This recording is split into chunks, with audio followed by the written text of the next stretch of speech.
Motivation అనే concept కి బాగా అలవాటు పడ్డవారు కృష్ణుడు చెప్పిన ఒక విషయాన్ని తప్పుపట్టే స్టేజ్కి వచ్చేశారు. దక్కే రిజల్ట్ ని ప్రభావితం చేసే విషయాలు, పరిస్థితులు ఎన్నో ఉంటాయి కాబట్టి అది మన చేతుల్లో ఉండదని గుర్తు చేస్తూ మీ ఫోకస్ పెట్టే ఎఫర్ట్ మీద ఉండాలి కానీ రిజల్ట్ మీద కాదు అని చెప్తూ భగవద్గీతలో కృష్ణుడు పలికిన శ్లోకం కర్మణ్యే వాధికారస్తే మా ఫలేషు కదాచన మా కర్మ ఫలహేతుర్ భూర్మాతే సంగోస్త్వ కర్మణి.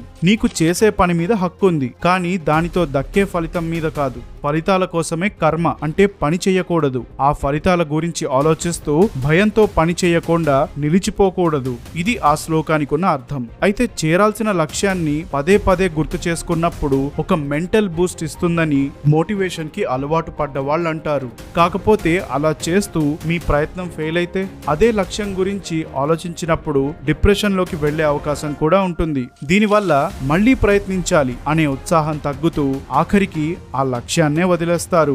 అది మాత్రమే కాదు, చేస్తున్న పని గురించి కాకుండా రిజల్ట్ గురించి ఎక్కువ ఆలోచిస్తూ ఉంటే మీ ఎఫర్ట్స్ పూర్తిగా పెట్టలేరు. సో ఒక లక్ష్యాన్ని సాధించడానికి కావాల్సింది మోటివేషన్ కాదు, కన్సిస్టెన్సీ.